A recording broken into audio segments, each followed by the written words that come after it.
tarde, boa noite, meus irmãos. Alisson Tonassi, mais uma vez para a gente voltar a falar sobre a espiritualidade para a nossa Umbanda, e voltamos aqui ao Livro dos Espíritos. Estamos no livro 2, no capítulo 4. E no capítulo 4 nós vamos falar sobre a transmigração progressiva. Estamos na pergunta 189.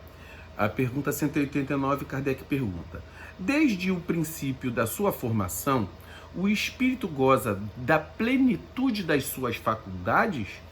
A espiritualidade vai responder: não, porque o espírito, como o homem, tem também sua infância. Em sua origem, os espíritos não têm mais do que uma existência instintiva, possuindo apenas a consciência de si mesmos e de seus atos. Só pouco a pouco a inteligência se desenvolve. Então aqui ele fala, olha, da mesma forma que ocorre na matéria, a vida do espírito também tem a sua infância. Ele vai desenvolver a sua consciência a partir do momento que ele vai se amadurecendo. Chega a um ponto em que ele desenvolve a inteligência, a moralidade, mas nos seus primórdios ele é como se fosse um bebê espírito, né? Então ele não tem, ele sabe que ele é um ser individual, mas ele não tem muita consciência do que tem das suas ações. Pergunta 190. Qual é o estado da alma em sua primeira encarnação? Isso é muito importante para os umbandistas, porque as pessoas acham que a primeira encarnação pode ser aqui na Terra, mas no nível de pensamento e de vibração que nós estamos, de qualidade de inteligência, o espírito ele não vai ter uma primeira encarnação na Terra. Mas vamos lá, a resposta dos espíritos aqui. O estado da infância na vida corpórea. Sua inteligência apenas desabrocha, ela ensaia para a vida. Tá? Então, qual o estado da alma na sua primeira encarnação? É como aquilo que a gente falou, é um bebê espírito, é um ensaio para a vida. Pergunta 191. As almas dos nossos selvagens estão no estado de infância? Aí a espiritualidade responde: uma infância relativa, pois são almas já desenvolvidas, dotadas de paixões. Ou seja, um espírito, principalmente aqui, vamos colocar na nossa Umbanda, o que ele diz é, quando você fala que é um espírito em infância, isso é muito relativo, porque você vê o índio hoje, os povos tribais, eles têm uma diminuição da tecnologia.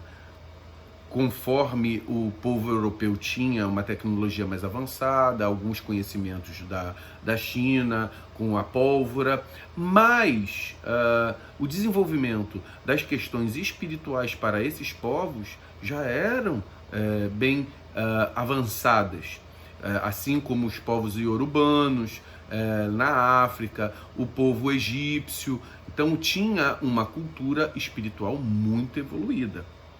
Agora, na sua tecnologia não havia uma evolução. Então, essa evolução era uma evolução relativa. Então, os espíritos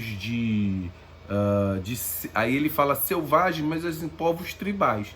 Porque assim, selvagem a gente não tem como mensurar a qualidade intelectual e espiritual de um ser que está ali. Ele não tem tecnologia. Tá? Aí a espiritualidade fala, infância relativa, né? Pergunta 191A.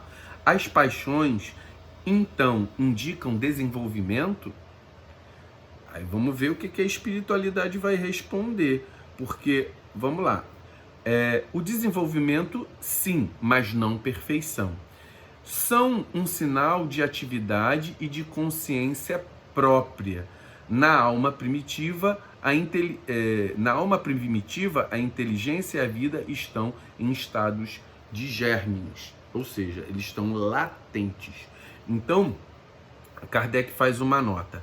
A vida dos espíritos, no seu conjunto, segue as mesmas fases da vida corpórea.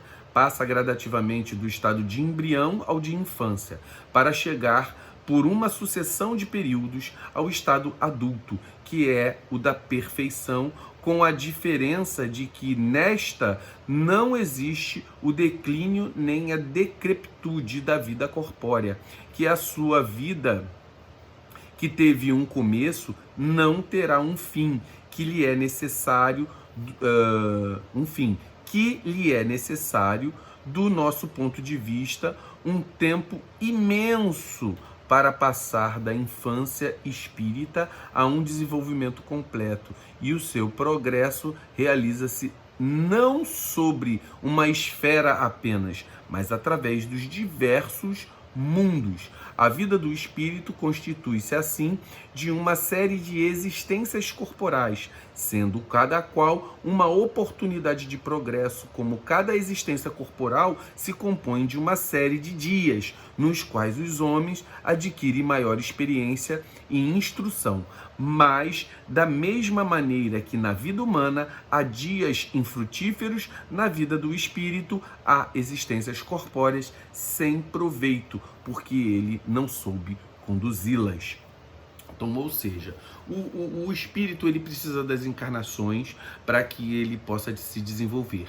E ele sai de um estado embrionário para um estado de infância, para um estado... Aí vamos colocar, ele não botou adolescência e chegar à vida adulta como o espírito. Do estado embrionário, o seu nível de consciência, intelectualidade e moralidade é muito pequeno.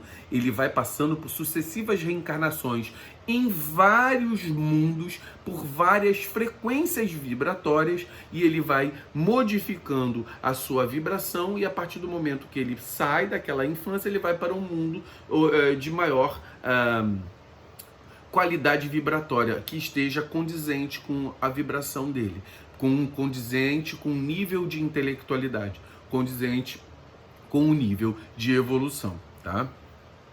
Pergunta 192.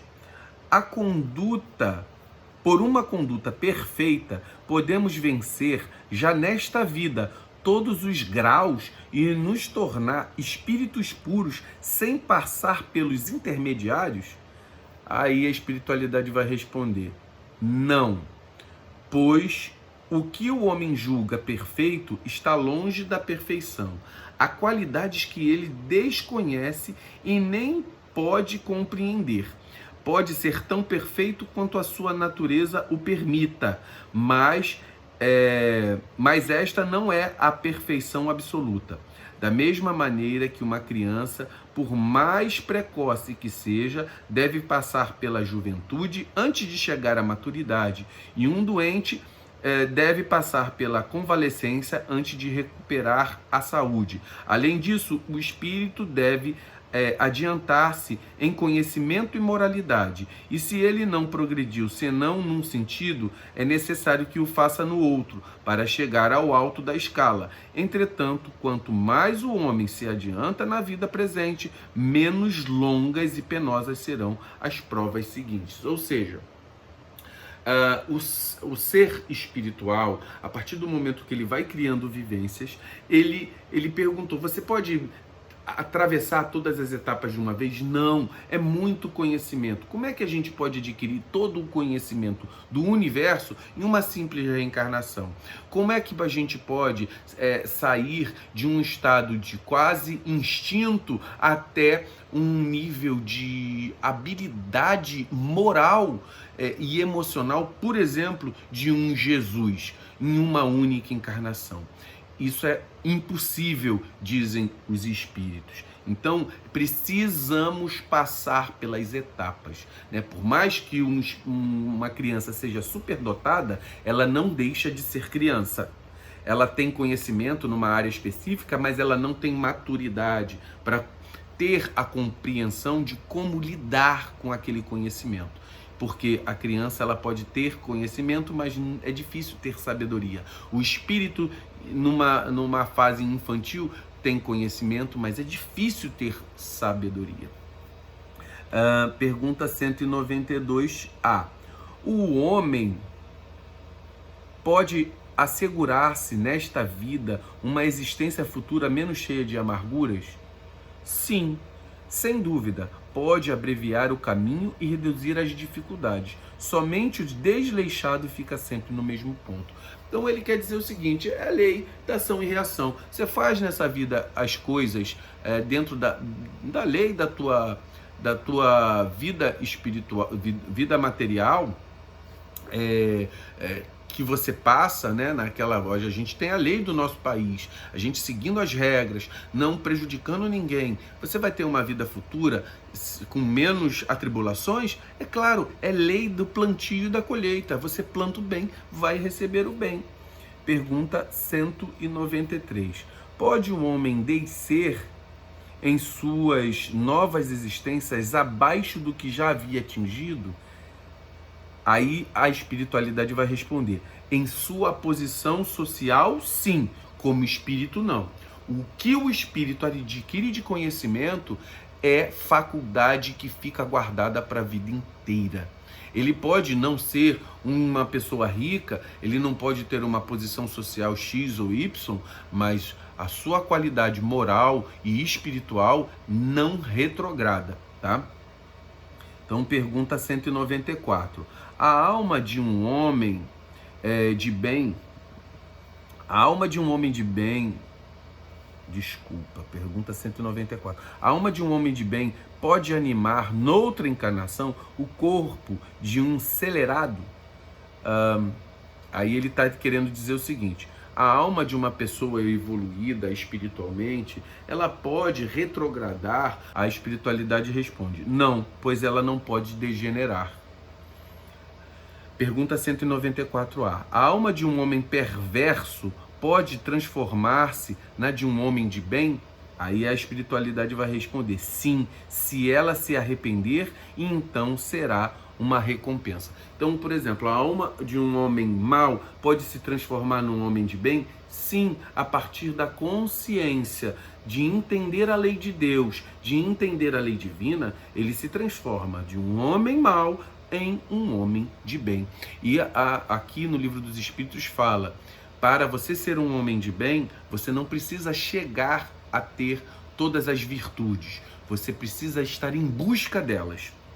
Aí a espiritualidade tem uma notinha de Kardec: a marcha dos espíritos é progressiva e jamais retrograda. Eles se elevam gradualmente na hierarquia e não descem de plano já atingido.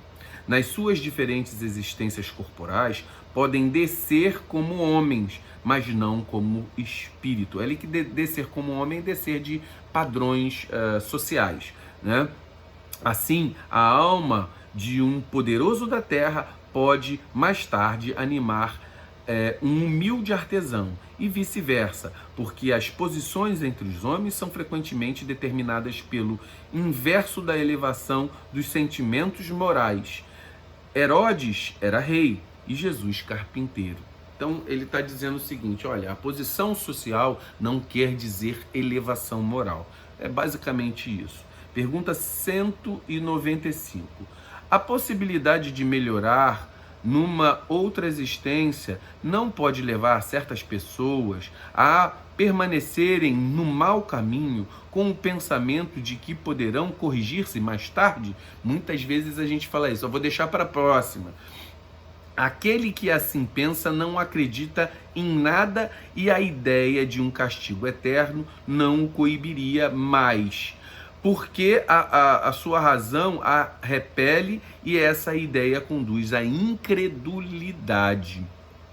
Se não houvessem empregado senão os meios racionais para orientar os homens, não existiriam tantos céticos. Um espírito perfeito pode pensar, como dizes, em sua vida corporal, mas uma vez liberto da matéria, pensará de outra maneira, porque logo perceberá que calculou mal, e é então que trará numa nova existência um sentimento diverso. É assim que se evita o progresso. E eis porque tendes na terra uns homens mais adiantados que outros. Uns já têm uma experiência que os outros ainda não tiveram, mas que adquirirão pouco a pouco. Deles depende impulsionar o próprio progresso ou retardá-lo indefinidamente. Então ele diz o seguinte, olha, a vida material, ela nubla um pouco o pensamento do ser espiritual que habita esta carne. Então, muitas vezes, os instintos materiais, os instintos corporais que dão asa às nossas necessidades físicas, nublam a forma de pensar. Quando você perde essa casca corporal, a sua forma de pensar passa para um outro plano. E neste momento, passando para um outro plano, o teu pensamento muda e percebe que você visualizou de maneira errônea. Numa outra encarnação, você já vendo com aquela experiência, você começa a pensar de maneira melhor. E Kardec continua.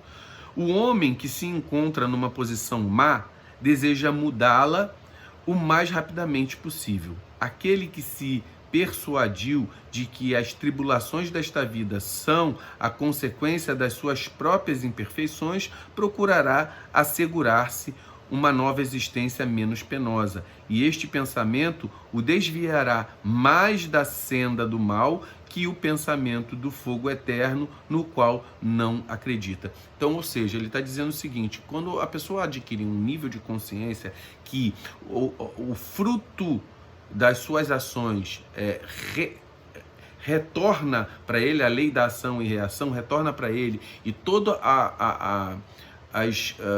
as penas, os acontecimentos ruins da vida são fruto daquilo que ele fez, ele procura a reposicionar suas atitudes para que o retorno da colheita dessas atitudes seja positivo numa posterior colheita, sendo que a gente já colhe hoje o fruto do passado. Então vamos dar continuidade aqui. Pergunta 196. Só podendo os espíritos melhorar-se pelo sofrimento e as tribulações da existência corporal, segue-se que a vida material seria uma espécie de crivo ou de depurador pelo qual devem passar os seres do mundo espírita para chegarem à perfeição? Olha só o que ele está falando. Só as tribulações e os sofrimentos? Aí vamos ver. A espiritualidade fala assim, sim, é bem isso. Eles melhoram através dessas provas, evitando o mal e praticando o bem. Mas somente depois de muitas encarnações e depurações sucessivas é que atingem, num tempo mais ou menos longo, e segundo seus esforços, o alvo para qual se dirigem. Então, mas quando a gente vai falar provas e tribulações, olha só, são vivências de vida.